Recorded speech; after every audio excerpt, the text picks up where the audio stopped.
आज का दिन क्यों महत्वपूर्ण है? 26 नवंबर 1950 का दिन था जिस दिन संविधान की प्रस्तावना को अंतिम रूप दिया गया और संविधान दिवस के रूप में हम सब 26 नवंबर का दिन हम सब मनाते हैं, आप सब जानते हैं।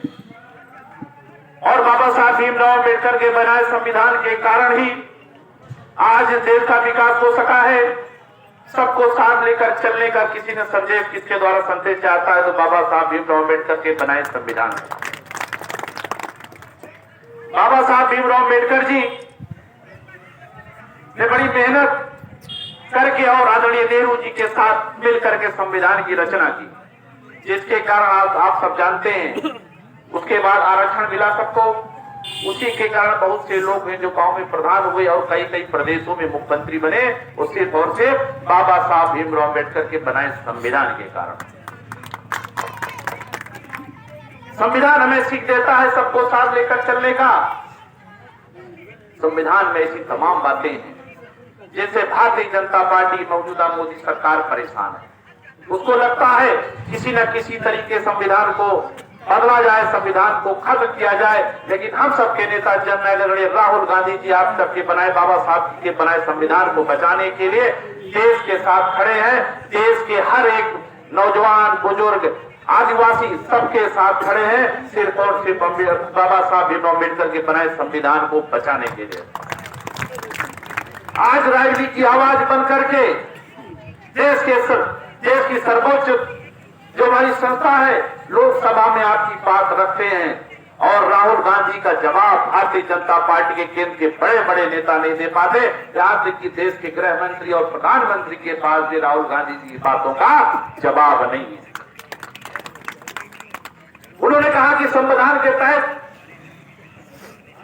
अडानी की गिरफ्तारी होनी चाहिए। अडानी के द्वारा जिस तरह देश का अपमान हुआ, अमेरिका में जिस तरह भारत के लोगों का अपमान अडानी के द्वारा हुआ है, हमारे राहुल गांधी जी ने कहा कि अडानी की गिरफ्तारी बाबा साहब भीमराव अम्बेडकर के संविधान के अनुरूप होनी चाहिए। लेकिन आज भारतीय जनता पार्टी के मोदी और अमित शाह ये लोग लगातार अडानी को और अंबानी को बचाने का काम कर रहे हैं। आप सब जानते हैं जहां जहां जिन जिन प्रदेशों में इनकी सरकार है लाखों करोड़ों रुपए का इन सब सारे राज्यों पर लोन बढ़ता जा रहा है। कितना? लाखों करोड़ों का लोन हर राज्य पर लोन बढ़ता जा रहा है और ये सरकार लगातार प्रेरित कर रही है। आप सबसे अनुरोध है, आप सब जाइए गांव में चर्चा करिए, सबको बताइए इस देश को बचाने का किसी ने बीड़ा उठाया है तो हम सबके नेता राहुल गांधी जी। मैं आप सबको बधाई भी देता हूं। एक और आवाज लोकसभा में गूंजने जा रही है, वो श्रीमती प्रियंका गांधी जो हम सबके नेता। आज वायनाड में 4 लाख से अधिक मतों से हम सबके नेता ने विजयी हुए। अब देखना, अभी राहुल गांधी जी गरजते थे, अब प्रियंका गांधी जी उनका साथ देने आ रहे। अब देखिएगा भारतीय जनता पार्टी के नेताओं के पास इनका कोई जवाब नहीं होगा। गांव गरीब किसान नौजवान का अगर कल्याण किसी ने किया है तो संविधान के द्वारा आदरणीय हम सबके, चाहे प्रधानमंत्री नेहरू जी रहे हो, चाहे इंदिरा जी रही हो, जो भी कांग्रेस के समय प्रधानमंत्री है, उन सब ने गांव गरीब किसान नौजवान का कल्याण की बात की। मैं 2-4 बातें और कहूंगा जो आप सब जानते भी, मैं लगातार कहता भी हूं। अगर आपसे कोई पूछे तो आपसे कहिएगा, आप पूछिएगा कि आप किस स्कूल में पढ़े हैं तो निश्चित तौर पर बताएगा प्राइमरी और जूनियर हाई स्कूल में। उससे कहिएगा ये स्कूल किसने खोला, ये स्कूल गांधी नेहरू परिवार की देन है। आप पूछे भारतीय जनता पार्टी के लोगों से, उससे कहिए कि आपने कितने स्कूल गांव में बनाए, आप इस प्रदेश में कितने स्कूल बनाए, कितने हॉस्पिटल बनाए, आप 1-2 नाम बता दीजिए। आज हम सबके नेता सोनिया गांधी जी के द्वारा सबसे बड़ा हॉस्पिटल रायपुर खुला एम्स हॉस्पिटल है, इसी के 75 किलोमीटर दूरी पर SCPGI है। ये सब गांधी परिवार की देन। आज जब कोई आप सब आप बोलते होंगे, आप कोई आपसे कमेंट करे, उससे कहिएगा जब आप उठते होंगे इसको करके, अगर आपको बिजली का खंभा भी दिखाई देगा वो भी गांधी नेहरू परिवार की देन। कोई जवाब नहीं दे सकता, उसकी आवाज नहीं निकलेगी। उसको ये बात कहेंगे, सिर्फ वो हिंदू मुसलमान की बात करेंगे, लड़ाने की बात करेंगे, लेकिन वो विकास की बात नहीं करेंगे। तो हम सबको विकास की बात करना है। जो मोहब्बत की दुकान हम सबके नेता जननायक राहुल गांधी चर्चा करते, उसकी लगातार चर्चा करना है। गांव गरीब हर जगह जहां जाइए बात करिए।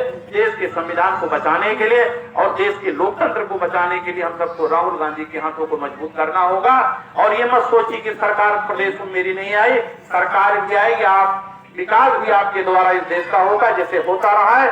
और थोड़े अंतर से हम लोग केंद्र में सरकार बनाने से बच गए, तो कामयाब नहीं हुए, लेकिन आप देखिएगा आने वाले समय में केंद्र में सरकार आएगी, राज्यों में आपकी सरकार आएगी, क्योंकि लोग परेशान हैं, लोग त्रस्त हैं, लोग परेशान, लोग ये कह रहे हैं कि हमारे बच्चों को शिक्षा कैसे मिलेगी, चिकित्सा की व्यवस्था कैसे होगी, और जो नौकरी कहां से, आज नौकरी उत्तर प्रदेश में नौकरी निकलती है उसको फिर तुरंत रद्द कर देती है सरकार। इस सब का जवाब हम सबको लेना है। आप सबसे पुनः अनुरोध करते, आप सब बड़ी संख्या में बाबा साहब भीमराव अम्बेडकर के बनाए संविधान दिवस के अवसर पर आप सभा में आप सबका स्वागत अभिनंदन वंदन करते।